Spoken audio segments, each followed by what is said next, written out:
All right, good morning, everybody. Good morning. Hey, so for all those who don't know me, I'm Dakota Ferrero. I'm going to be your teacher for today. So, got a lot to unpack. Who read? I was about to say the whole point we come to this class is just to get the recap. That's all we need. Sometimes just get the cliff notes. So, so we're going through it. We did January 12th through the 18th. So just to kind of recap a little bit, this is kind of all the chapters within Genesis. There is some chapters within Chronicles, which we do get a lot of lineage that goes along with it. So I wish that was bigger now that I did it. So just to kind of give you, there's a lot going on. There's a lot of stories. Obviously, we're not going to cover everything, every little detail within it. We don't have enough time. But one of the big things is that we got to look at what kind of the main storylines are. So number one is that we have Jacob. He prepares to meet Esau. So last week we kind of talked about with Abraham blessing, giving this blessing to Jacob and not Esau. And then Jacob gets scared and kind of runs off. He goes with his uncle Laban and all this, and then all that happens. Now we're getting into the point to where Jacob is now preparing to go back and see Esau. And then he wrestles with God. That's a whole storyline within that. We also have the story of Joseph. So it starts out with the story of Joseph. He gets sold into slavery. Then we have a short story with Judah and Tamar. We have Joseph starts interpreting dreams when he's in jail. We also have Joseph and his brothers, the kind of reconciliation that we have there. And then Jacob starts blessing. There's a few chapters where Jacob starts giving blessings. So let's go on to our opening question real quick. So, how does God use conflict, failure, and hardship to shape Jacob and his sons into the people of his promise?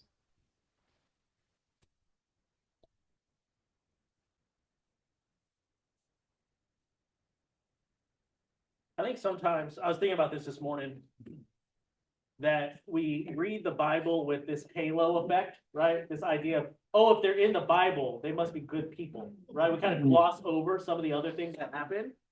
And as I pause and actually start looking closer at these stories, I'm like, these are really broken people, and sometimes really people making some terrible choices.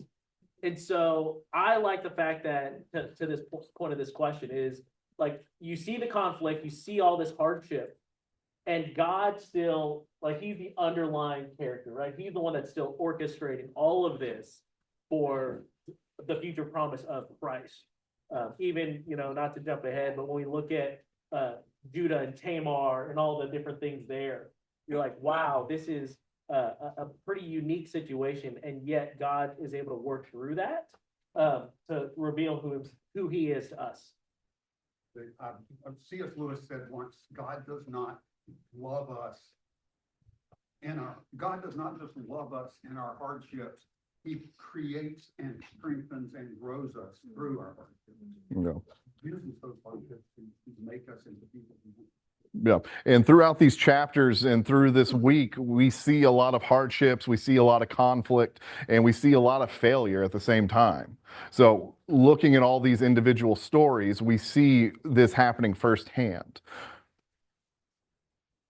So, does anybody want to tack on to that?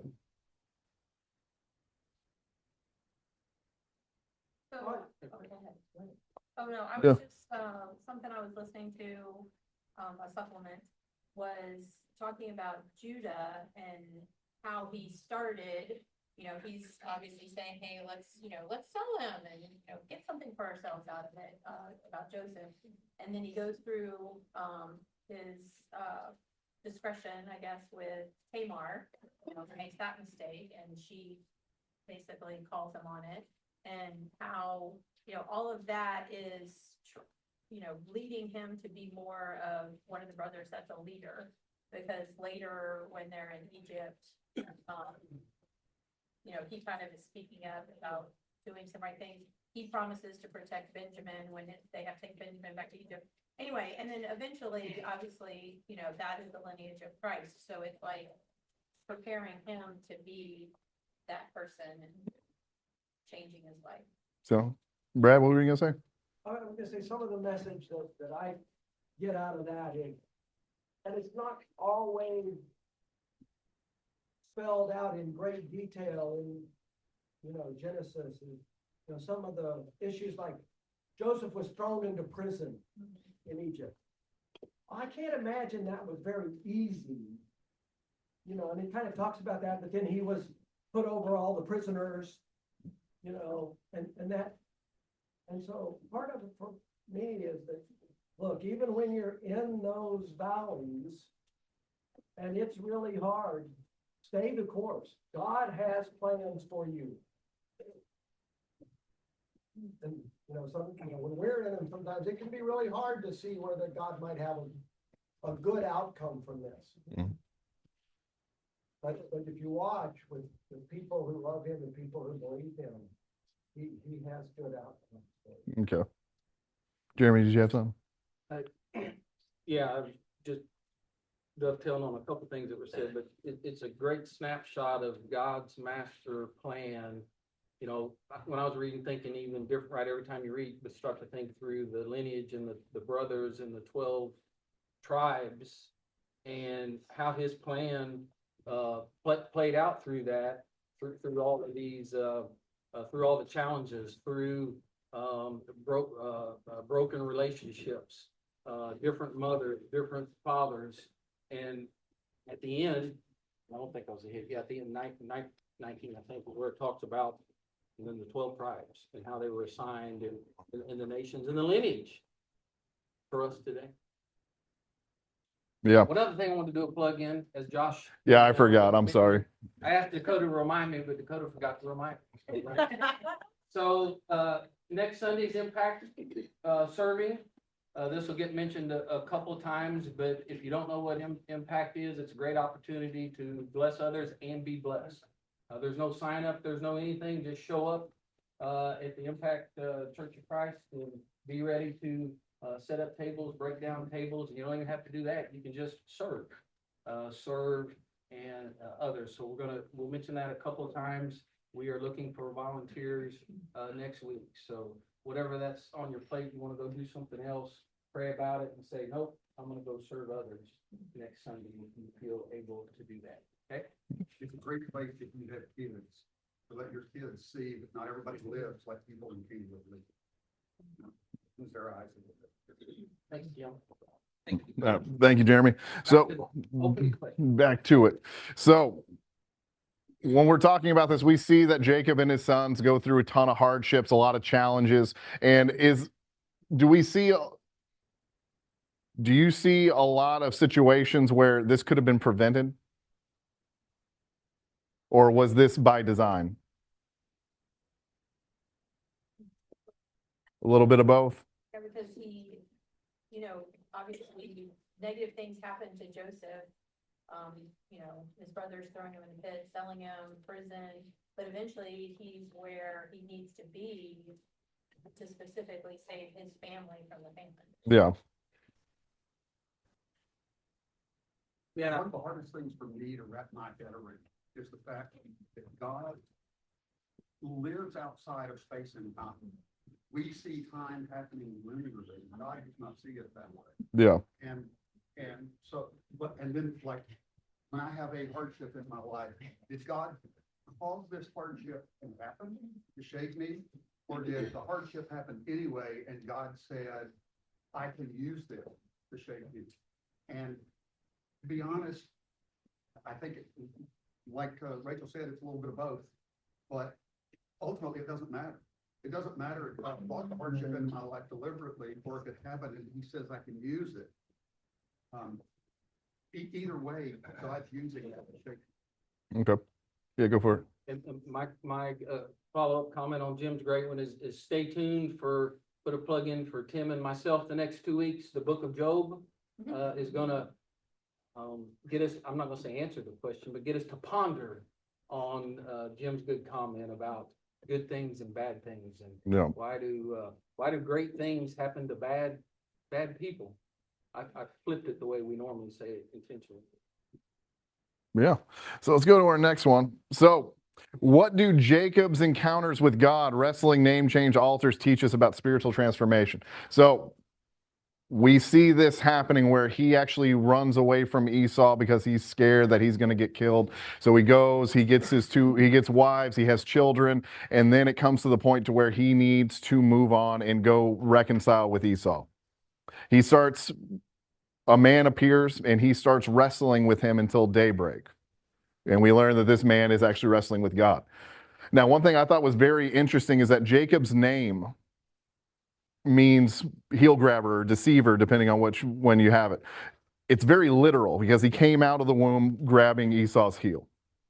Then, after wrestling with God, he changes his name to Israel, which means to wrestle with God. Very literal name changes. I thought that was very interesting. So, how does this transform him spiritually?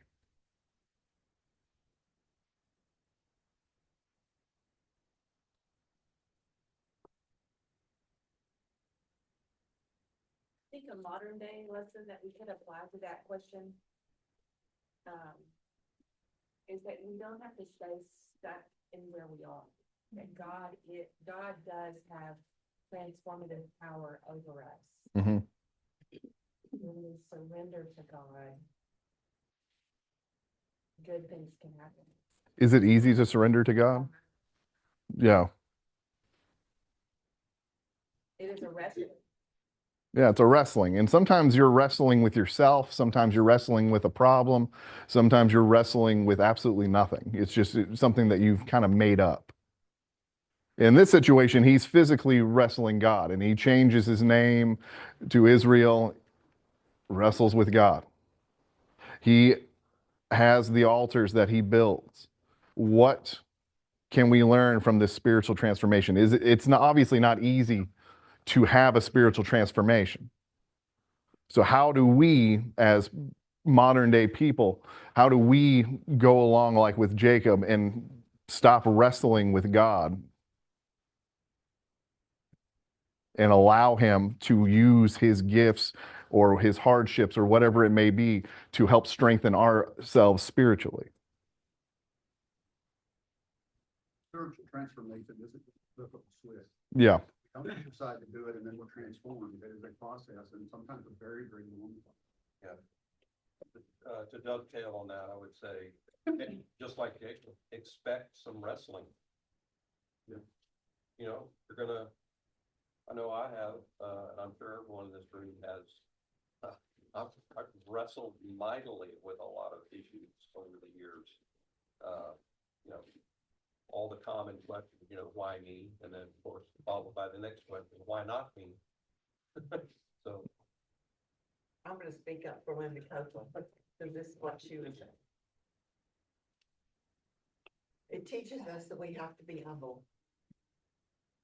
We have to humble ourselves, because Jacob had to humble himself as he went through all these different things. And unless we humble ourselves, it will be very difficult for the Spirit to transform us. Mm-hmm. I don't think it's an ongoing, I mean, like, I know in my life, there's been times where I overcame something and then, you know, a few years or how many ever, there's another one. So it's kind of a continuous thing for me. Mm-hmm. It is continuous. Yeah. Casey, what were you going to say? This is not me, this is from another narrator that I listened to, a commentator. That they had, you know, when he first started and he left, everything was Jacob. It was all about him. Yeah. And then even like when he would establish pillars, not altars. But as he was entering back into going back to meet Esau, you could see his progression where now his dependence upon God had changed, and he started putting up altars. And from that point on, when he wrestled with God, you would see him put up altars. And it's all through his experiences. Even God used something, you could see him grow spiritually, but he still would fall back, like when he was trying to manipulate Laban and with the sheep, he'd use, you know, the branches. Well, that was something that was not of God. It was of the wicked people around him. that would use that, but God used that example and blessed him and expanded his flock. Yeah. So how God was using even his mistakes and blessing him with that. I think it made, same with us. When I screw up, sometimes I'm like, oh man, I think God will use those mistakes and still bless me. Yeah. Yes, sir. In my life, when I get to that point, I truly trust in God, and then He can transform me. I mean, literally, it's got to be a total trust in God to get us through those times. Yeah. And for if you guys remember, so he just got done wrestling with God. What's the first thing he does?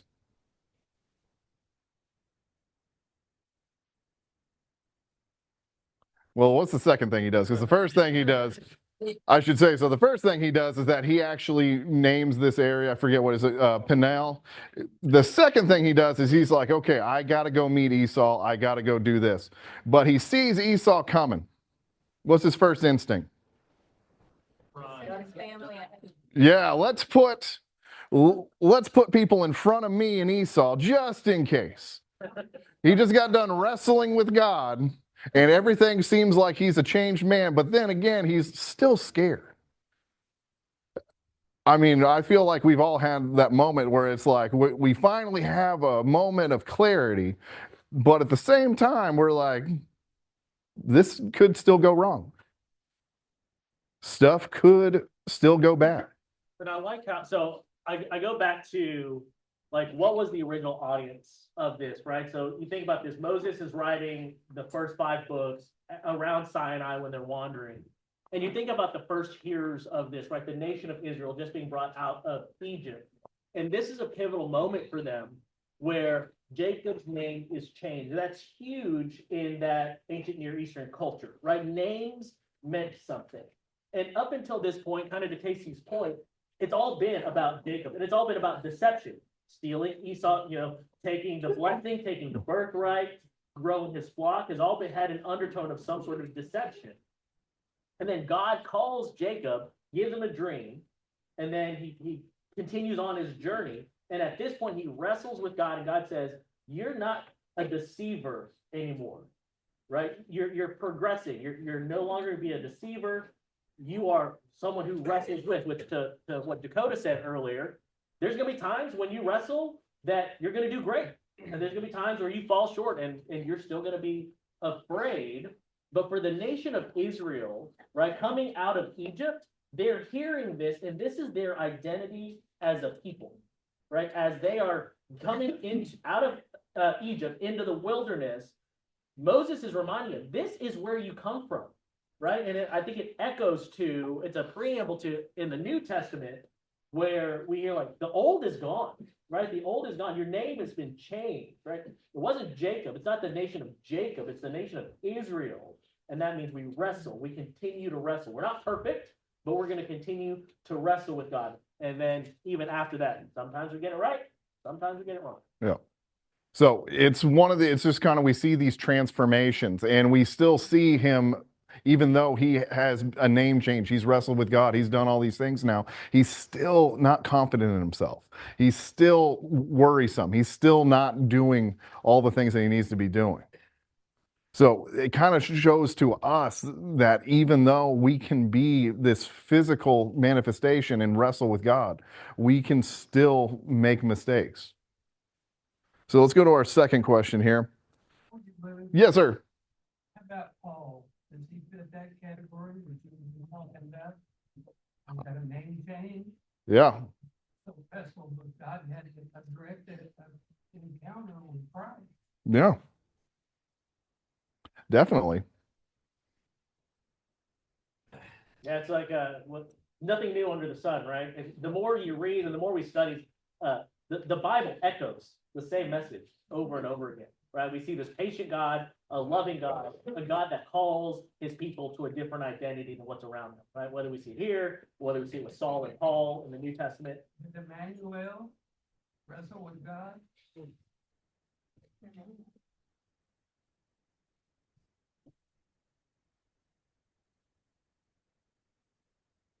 I believe so. Yeah. Well, let's go to this second question. So, how does God work through jealousy, betrayal, famine in Joseph's story to accomplish good? So, we see Joseph, everything pretty much goes bad for Joseph. We see all types of things happen to Joseph. Joseph is sold into slavery. Well, first they wanted to kill him. That was my favorite part. Whenever you're reading a children's Bible, they leave that out of there.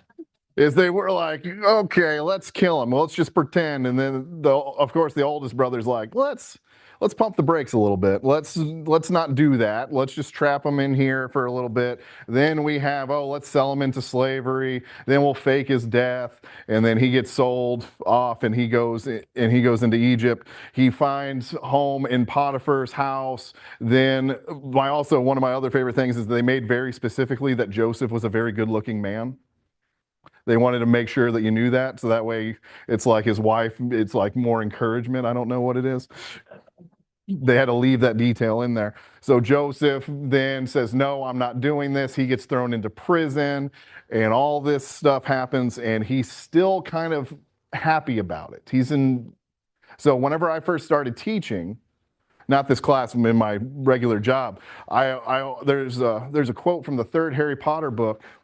It says they're doing divination class and they're trying to predict the future. And Ron sees Harry's cup and it's like, well, I see a sun, which is happiness, and I see a wonky cross, which means suffering. So you're gonna suffer, but you're gonna be happy about it.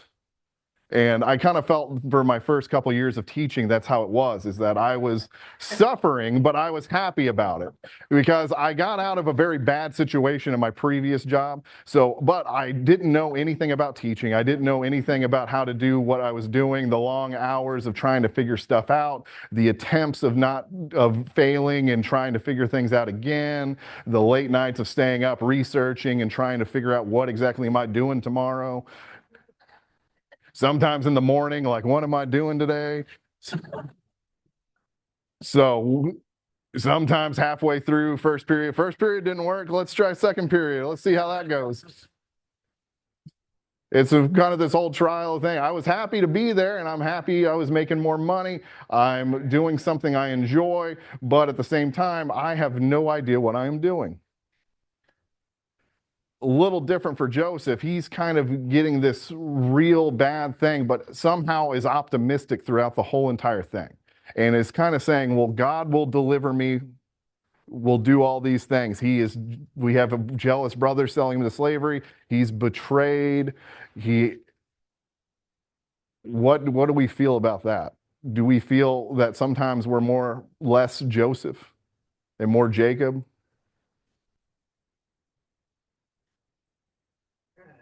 I see Joseph's story as him being blessed, even though he was when he went into Potiphar's house. I mean, he could have had the lowest of the low jobs, but because of the way he acted in his belief in God, he became in charge of. And then it's same thing in the prison. He became in charge of. And I see God preparing Joseph. That's what he does to us. Even though he went through jealousy and betrayal, he prepared him for being the second in command.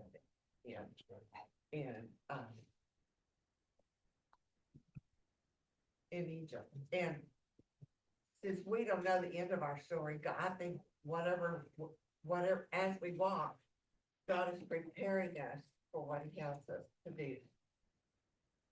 Yeah. Because I know for my life, I was presented with something that I had no clue about, did not apply for, and yet was chosen. Mhm. God had a plan. But I had to go through other things to Yeah. So I kind of jumped ahead a little bit. I had 2A. Can we suffer and be happy about it?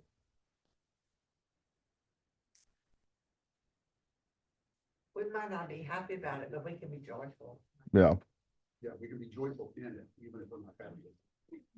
Yeah. Yes, sir. You know, if you look at the Apostle Paul, he said, be content. He didn't say happy with a smile on your face. he said content, meaning accepting the situation that you're in. Yeah. I think in a sense, back to the question about Joseph before. At the time, Joseph was going through all those sufferings. He didn't know the end of the story. Yeah. We don't know the end of our story. We don't know what's going to happen on our job next week. We don't know why, in such, why am I here right now? I think I know why I am here right now. But that may change 3 weeks from now, something else happens. So we have to be content in the situation we're in. Yeah. Josh, what were you going to say? We said the story's not finished, but the fact is, we just have to be patient during that period of time. Yeah. Josh, what were you going to say? My mind just went straight to, I can't remember, I think it was Peter and John, who just got beat for the cause of Christ. They were, just got whipped, thrown in jail, and said, we just got beat up because we were professing the gospel. Yeah. Because, I mean, if we look at all the apostles, all but one were killed. Right. For what they believed in. So how do we find that happiness within the suffering? Or even being content? Feeling faith and hope in Christ. I think that's why I feel like unbelievers don't have that same hope and faith, and they kind of bear their struggles differently than we do. And then two, it all boils down to God's favor in our lives. As a child of God, we have his favor over us as his children. And that transforms the way we look at any obstacle that we have to face, knowing that we have his favor. Changes perspective in any situation. And sometimes we find ourselves knee deep in the middle of a situation. That's all we can see is the problem. But as soon as we shift perspective and change the way that we're looking at it, things change. Is it easy to shift your perspective? I can tell you, I can tell you right now, as someone who has been trying to shift their perspective pretty much their whole entire adult life, it is not easy. I think, most of us at some point in our lives, we're the ones that say, why me, why me? But, as I've gotten older, I've learned to trust more that God does have a plan, and rather than the why me, I try to say, Lord, help me understand what you want me to learn from this. It's kind of like people are all about evidence and let me see the evidence. Let me see what's happening. How, as Christians, we have to we can't say, let me see the evidence that this is what is truly going on. We simply have to say, I need the strength to understand that the evidence is already there. Well, I think when we read in Job, we're gonna become more convinced that God is sovereign. And I believe God is sovereign. I believe he's in control. Yes, I can be joyful in myself. Yeah. So let's shift gears a little bit. Let's go to our next question. So this one is kind of focusing on the one chapter that involves Judah. So what changes do we see in Judah, and why is it important for the rest of the Bible? So we see Judah, he's the fourth brother within the tribes. So he actually goes off by himself. He takes a wife.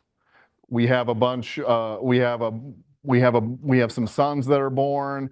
We have some sons that are killed because they are wicked. So how does this, and then we have the whole situation where he has sexual relations with his daughter-in-law, Tamar. We have two sons that are born from this.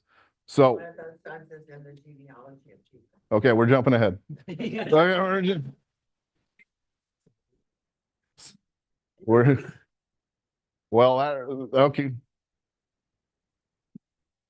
That's all good. So I was about to say that's why it's very important for the rest of the Bible. But what else comes from this? Who else is a major character in the Bible that comes from this? David. So we see this line. So we see Judah make mistakes. We see some might argue that he was kind of tricked. Some people might say that he should have known better. do we feel that, what changes do we see in Judah after this? He doesn't trust God. I mean, he doesn't, when he basically doesn't let her marry the third son because he's afraid that he'll die as well. That shows that he doesn't have faith in God. Yeah. And finds out that he's pregnant with his baby. I thought it was impressive that he took responsibility and said, "This is all on me. It's my fault," and took responsibility for his actions and let her live in the childhood. Yeah. I would say you see humility. He says she's more righteous than I. Yeah. Yeah. And he starts to take, you just starts to take leadership, like, okay, I'm gonna jump ahead again. Like, when they were Yeah. facing Joseph in Egypt, Hmm. he was willing to take responsibility. Yeah, we kind of see it. We see a big shift. We see him kind of going off by himself and kind of indulging a little bit. We see that he is actually, I believe, if I'm remembering correctly, he's actually the brother who wanted to sell Joseph into slavery. Because he sees the slavers coming in and he says, "Hey, let's go sell him into slavery." So he kind of does that. He does all these things with Tamar, and we see this transformation. But then we start seeing him kind of become more of a leader. Like we said, we do see him go into Egypt. He's kind of leading the charge, trying to get food for the family. He's trying to, is you thinking maybe he's trying to make up for his wrongs?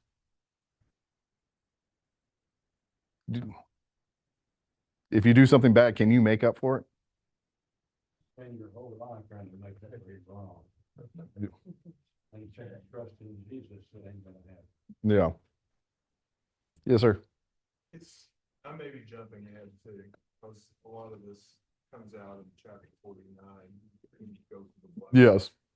But, it appears that, okay, one, that, Judah is the fourth son of Leah. Okay. And so he's in that line. And it seems like the other brothers ahead of him had just sort of abdicated their leadership roles, especially as you go through that blessing list, what Jacob's actually telling them as he's about to die. And that, Judah is going to be the ruler or the leader. Yeah. His brothers will bow. Including Joseph's sons, really. Yes. So yeah, it does say in the blessings, which if you're reading through the blessings and seeing all this, he blesses everybody. And some of them, you would think that whenever you're blessing somebody, it would be good. But some of the brothers were like, it was more like, "You wicked man." Because like every single time I think I'm blessing you, I'm saying something good about you. And some of the sons there, it wasn't good objectively. Judah kind of gets the ultimate blessing. He is said that you are going to be the leader. You brothers are going to bow before you. You are going to be the head. You're going to be the lion. And like a lion, you are going to pray. So what does this say about Judah's transformation?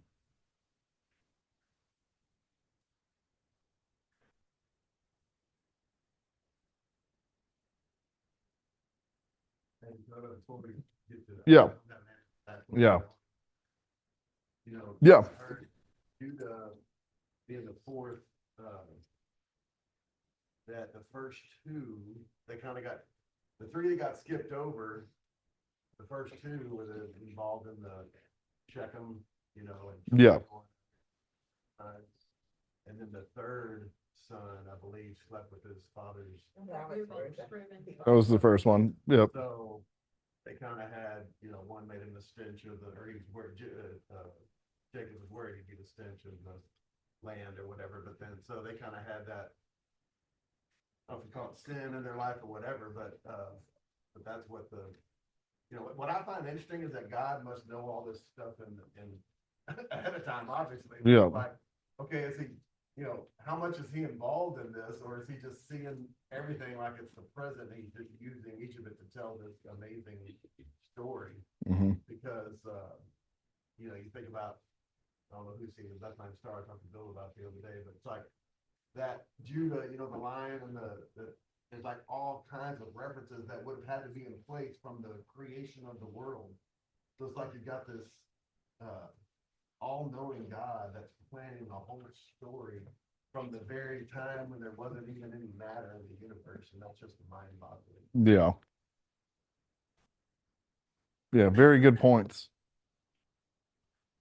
So I've already forgotten my own question. Just, You're talking about his transformation. yeah, transformation of Judah. I So, mean, Judah went all the inner, that's what I was talking about earlier, about all the inner marriage or not, or all the stuff that's happening, going from proposing a prostitute to you're gonna lead nations yeah, in chapter 38, right? yeah. From Judah. That's one example of how God can change it. Do you feel that people can change? Hope so.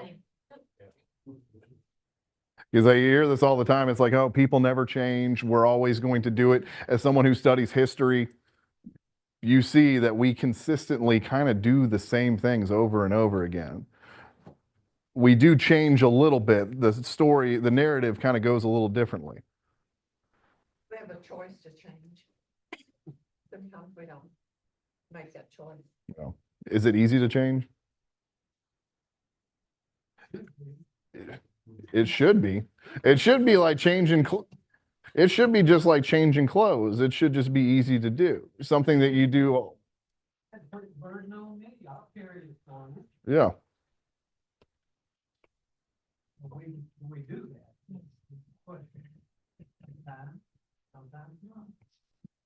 Yeah. And we're always a work in progress. We're always trying to do it. Judah takes up for himself and says, hey, I did wrong. I'm going to try to make this right. We see him try to be a leader within the household. We see him do all these things, and we see what comes about it. We see David coming out of these. We see eventually part of Perez, his lineage, comes Jesus. So we see all this being blessed within these situations. So let's go to my fourth question. So how does Genesis end on a note of hope despite death, exile in Egypt, and unresolved tension? So let's do this on despite death. Who dies? Jacob. We also see the death of Joseph. We see a lot of death. So this should be, I always hear it's like, oh, whenever we change it, it's no longer a funeral. It's a what is it? Not a memorial service, more of like a celebration of life. A celebration of life. It's a much better thing. It's not a funeral. I remember I went to a funeral one time. I came home and my dad was like, hey, how was the funeral? It was bad. Someone died.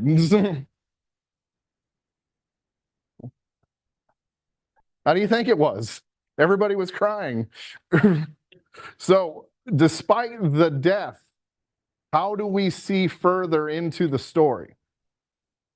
What are the good things that come of, not necessarily that, oh, they died, so now we don't have to deal with these problems anymore. But how does this change? Because we see with Jacob, he starts blessing not only his sons, he blesses Joseph's sons, and he gives all these blessings. So what happens from there? What I'm seeing is, Jacob spoke of the future. He spoke of how he knew his sons were going to be. He also spoke of where they were going to live in the promised land. I think that's very interesting. And then at the end, Joseph told his brothers, "Don't worry about it. I've forgiven you. You're okay." And then, take my bones. Yeah. But I thought, as I was reading through this, I'm like, okay, of course, the people who were reading it needed to hear all of this, needed to see it as a continuum. Because when God gave Abraham the promise, his covenant, he told him that your descendants are gonna go to a foreign land Yeah. for 400 years. Yeah. And then I will bring them out.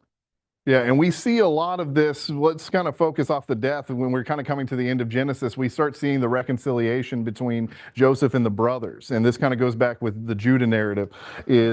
I always say this is one of my favorite parts of the Bible is that Joseph doesn't reveal himself. He kind of messes with them a little bit. And not only does he do that, my favorite part about it is that he gives them grain and is like saying, giving them all these instructions, but he's putting the silver back in the bag. And it's kind of messing with them a little bit like, did we steal?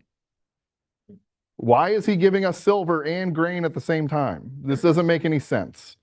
And then having to bring Benjamin in and have all this stuff happen, and then finally revealing himself. And he makes the big decision, instead of having revenge and imprisoning them and putting them to death essentially for what he has done, because he could do anything. He's the right-hand man.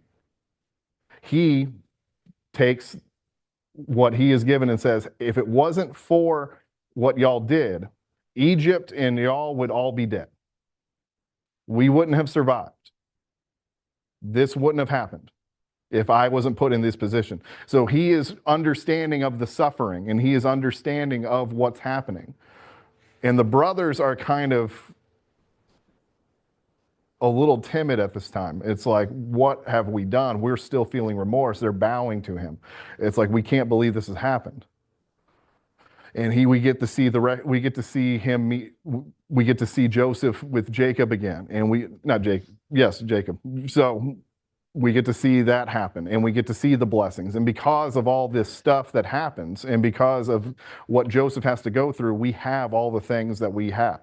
Without Joseph being in those situations, we can't have what's next in the story. It wouldn't have happened. And I appreciate too, to that point, right, of like not seeing it. When the brothers come back and they tell Jacob everything that's happened, we get this little snippet, in chapter 46, right, where as Jacob is getting ready to go to Egypt, we get this scene where God speaks again to Jacob and says, "It's okay for you to go." And you got to remember, like, Jacob is operating under this impression that God has told him, this is the land I'm giving you, right? That's the reason he didn't follow Esau down to Seir, is he was returning back to the land that God had said, this is the land that I promised you. And so he was like, this is where we're supposed to be. But yet now here's my son. We're all starving. We got to go down to Egypt or we'll die. And I like that God is not, he's giving him just what he needs at the time, right? As we're getting ready to go into Egypt, God is saying, hey, I'm the God of your father. Don't be afraid to go down to Egypt, because I'll make your family into a great nation there. I will go with you to Egypt and I will bring you back. Right? So even though I told you that this was the promised land and you thought that that's where you were meant to be, this is still part of the plan. Right? And I love that little reminder right when Jacob needed it, right before all this stuff happens, that leads up to the Exodus. Yeah. He and I listened to the Big Mama podcast, and Marty Solomon talks about our God is a God of abundance, but he's also a God of just enough. And when God meets our needs, he gives us just enough. That can vary depending on the situation, what he wants to do and all that, but we shouldn't be worried when God only gives us just enough, right? I think you kind of touched on that. Sorry, baby. I was just gonna say, when I read the book of Genesis, it's like a prologue of a great story. And if you don't read it, you don't understand the next part of the rest of the story of redemption. It's a very important part for you to understand it. And in fact, I was starting a book the other day, and I said, let's read the prologue. And he said, oh yeah. He said, that's what sets up everything. And it made me think of this. Okay, Genesis is the prologue. It's the beginning of the story. And if you don't read it and read all about the characters, then the rest of it may not make sense. Yes, Casey. Interesting. When the first thing that they went too, that when they found the grain and the silver was, oh my goodness, this is all because of our original sin. Yeah. They've been living with this, that kind of like us, you know, when bad things happen, oh my goodness, this is because I did this. They can't let go of it Yeah. 20 years later. And the second thing that I always thought was kind of interesting, I always wondered when they went back and told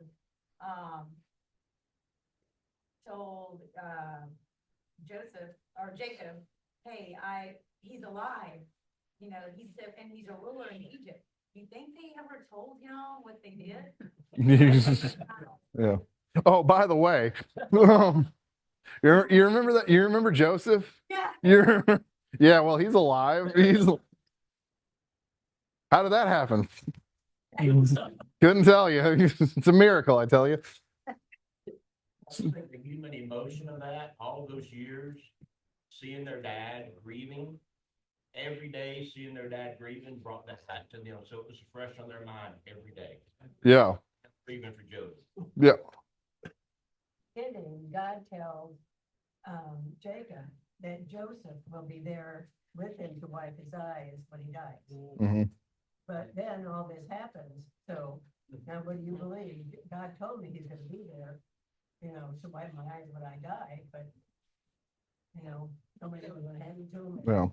Like, animal, I mean, so, you know, it's kind of interesting to think what he was thinking all along when he had this promise from God, but, you know, we all kind of feel the same. Yeah.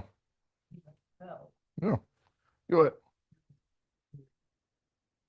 They buried Jacob, the brothers were saying, well, that was gonna drop to him. Yeah.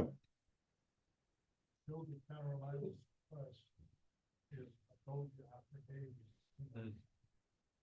Sometimes we have a hard time accepting. Yeah.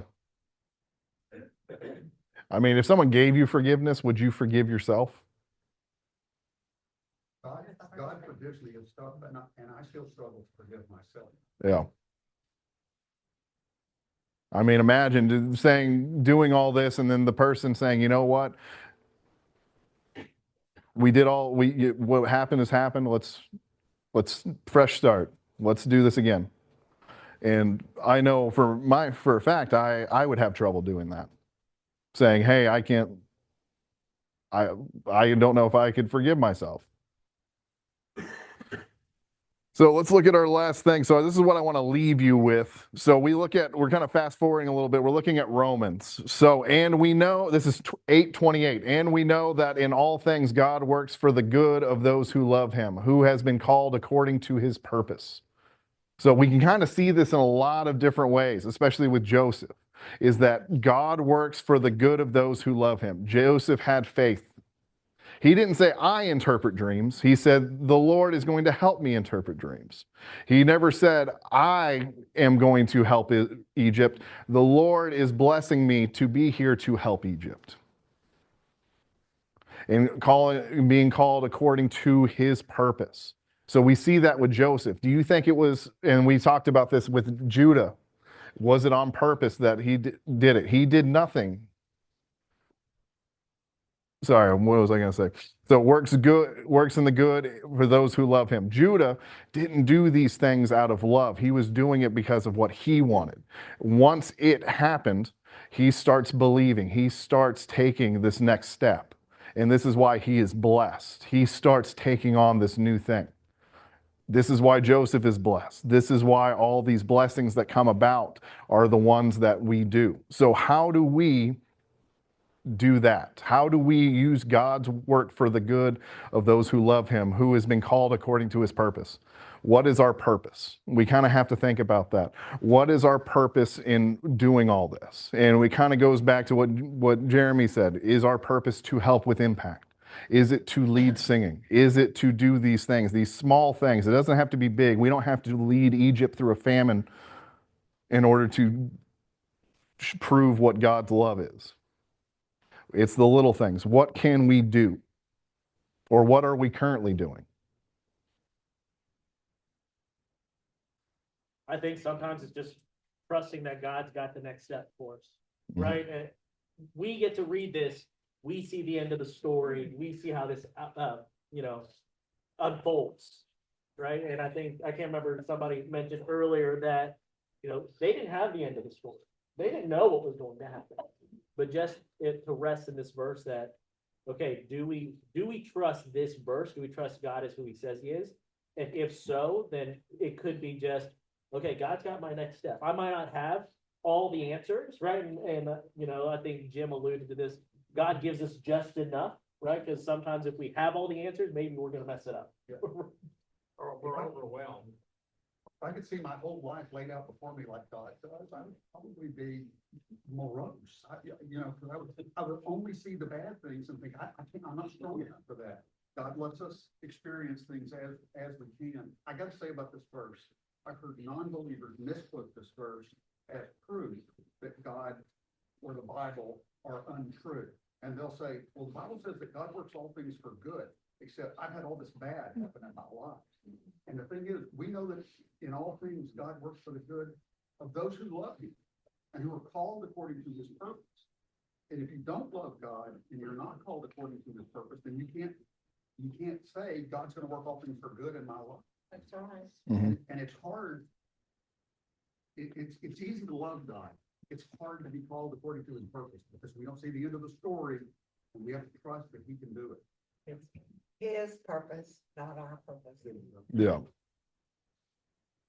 Because I feel like we try to find purpose in a lot of things. We try to force it sometimes. And Stop it. what? Stop it. Stop it. Yeah. So we try to force things and we try to fit a square peg in a circle hole, and it's not going to work. And that is ultimately what this verse is telling us, is that, and we all know, and we know that in all things God works for the good in those who love him, who have been called according to his purpose. And that's the key word there, his purpose, not our purpose.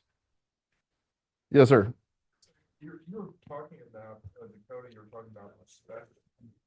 The hard thing and how we need to change our perspective and how it's so hard.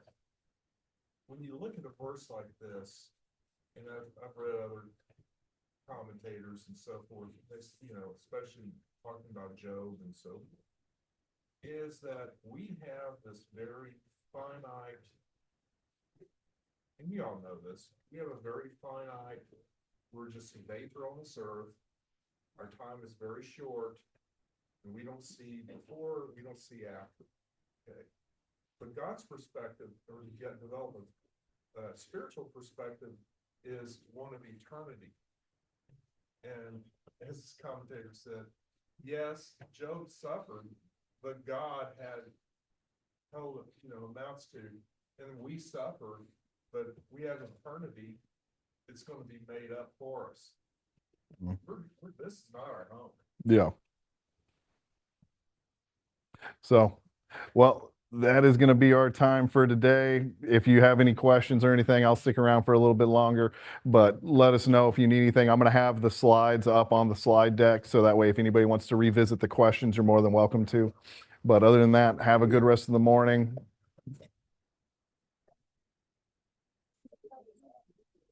Thanks, bud.